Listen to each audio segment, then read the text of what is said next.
আসসালামু আলাইকুম এভরিওয়ান, কেমন আছেন? আশা করি সকলেই ভালো আছেন। তো আপনার মাঝে চলে আসলাম আরও একটি ভিডিও নিয়ে।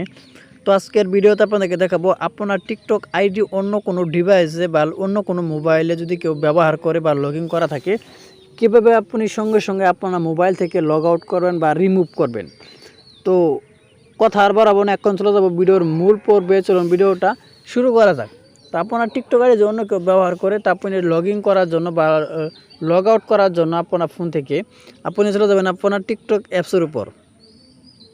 তো আমি আমার টিকটক অ্যাপসের উপর ক্লিক করে দিলাম। ক্লিক করার পরে এরকম একটি ইন্টারফেস শুরু করে দেখেন, আপনি দেখতে পারবেন নিচে থেকে আছে প্রোফাইল, এখানে আপনি ক্লিক করে দিবেন। এই যে এরকমভাবে প্রোফাইল আইকনের উপর ক্লিক করে দিবেন। ক্লিক করার পর এরকম একটি ইন্টারফেস কিন্তু শুরু করবে। এখানে আপনি দেখতে পাচ্ছেন এই যে 3 লাইন্স অপশন, এখানে ক্লিক করে দিবেন। সেটিংস অ্যান্ড প্রাইভেসি, এখানে আপনি পুনরায় ক্লিক করে দিবেন।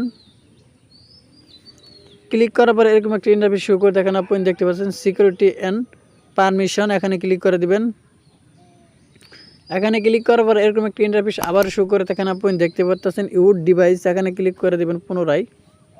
ইউর ডিভাইসের উপর ক্লিক করার পর একটু কিন্তু আপনাদের মাঝে সময় নেবে। সময় নেওয়ার পর কিন্তু এরকম একটি ইন্টারফেস শুরু করে আপনারা দেখতে পাচ্ছেন নিচের দিকে আছে অনেক দুইটা ডিভাইস। তো এরকমভাবে আপনার টিকটক আইডি যে অন্য কোনো মোবাইলে ব্যবহার করে বা অন্য কেউ চালায়, তাহলে কিন্তু এখানে তার মোবাইলের নামটা কিন্তু এখানে শো করবে। এখানে কিন্তু ডিলেট অপশন কিন্তু থাকবে। তো আপনি এখান থেকে ডিলেট অপশন আছে, এখানে ক্লিক করে দিবেন। ক্লিক করার পর যে রিমুভ, এখানে পুনরায় ক্লিক করে দিবেন। ক্লিক করে দিলে কিন্তু ওই মোবাইল থেকে কিন্তু সঙ্গে সঙ্গে আপনার টিকটক আইডিটা রিমুভ হয়ে যাবে বা ডিলিট হয়ে যাবে। সে কিন্তু আর ব্যবহার করতে পারবে না। তা আপনি যেটা ব্যবহার করুন সেটা কিন্তু উপরটা কিন্তু শো করবে। তো এই ছিল মূলত আজকের ভিডিও। আজকের ভিডিওর মানে ক্লিয়ারলি বুঝতে পারছেন।